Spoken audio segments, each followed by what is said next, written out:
Hai semua, nama saya Zahidah binti Sujud, bernombor metrik 205325. Hari ini saya akan membincangkan tentang resensi mengenai buku ini di dalam bab 1. So, ini adalah buku multimedia dalam bahasa yang ditulis sepenuhnya oleh Profesor Dr. Nurmaliza binti Abdul Rahim.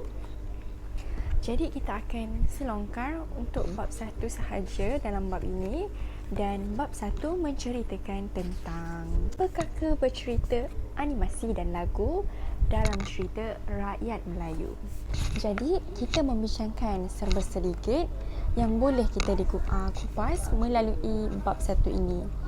Kewujudan media digital terkini termasuk telefon pintar didapati telah meninggalkan impak yang positif juga negatif dalam kalangan pengguna.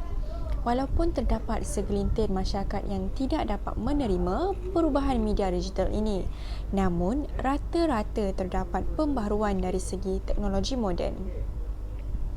Cerita rakyat daripada negara barat misalnya telah menggunakan media filem berbentuk digital dengan membuat filem seperti Frozen yang memaparkan cerita rakyat daripada barat.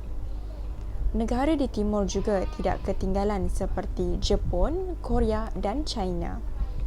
Negara Jepun yang terkenal dengan anime dan manga sentiasa mengingatkan rakyat melalui cerita rakyat mereka sendiri.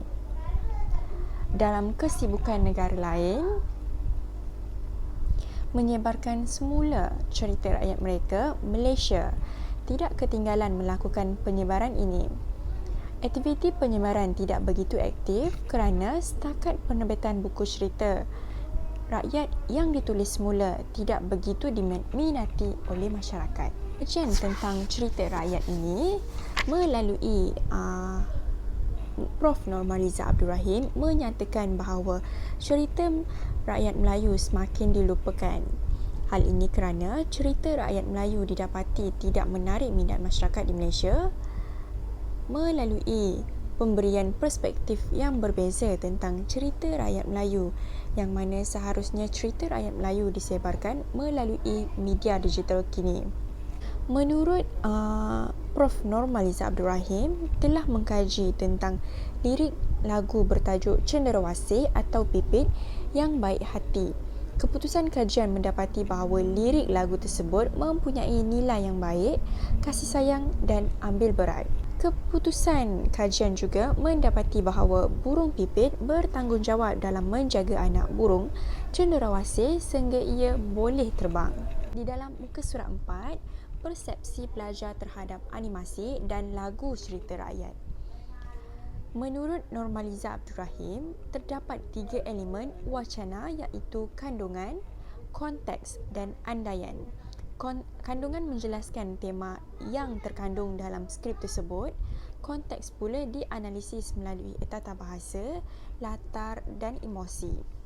Elemen ketiga iaitu andaian pula dianalisis melalui pendapat, perujukan dan persoalan. Kaka bercerita terdiri daripada 33 buah animasi dan 33 buah lagu cerita rakyat.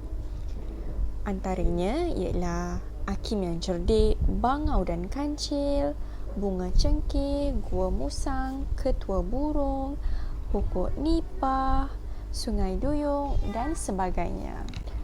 Ujaran mengenai cerita rakyat dalam menceritakan cerita rakyat yang mereka gemari. S1 menyatakan di sini ada S1, S2 dan S3. S1 menyatakan saya suka cerita Hakim tu, dia baik. Dia baiklah, dia nak tolong semua orang, betul tak? S1 memberikan pendapat bahawa Hakim yang dimaksudkan dalam cerita tersebut suka menolong orang lain. Malah S1 berpendapat bahawa jika Hakim suka menolong orang lain, maka dia seorang yang baik. S1 juga merujuk kepada Hakim yang menolong orang miskin dalam memberi keadilan terhadap sikap buruk orang kaya yang mengambil kesempatan terhadap harta yang dia ada. S1 juga mempersoalkan semula kepada rakan yang lain dengan memerlukan kepastian sama ada hakim tu sememangnya seorang yang baik hati dan bertanya, betul tak? Selain itu, S2 pula menyatakan cerita yang hakim dengan orang kaya dan miskin tu ke? Hakim tu memang suka tolong orang. Cerita penjual kayu api pun saya suka. Dia pun baik hati. Lepas tu, dia ni jujur, tak suka tipu orang. Dia tak tamak. S2 kelihatan memberi kepastian terhadap S1 dengan mempersoalkan semula kepada S1 tentang cerita hakim yang dimasukkan olehnya.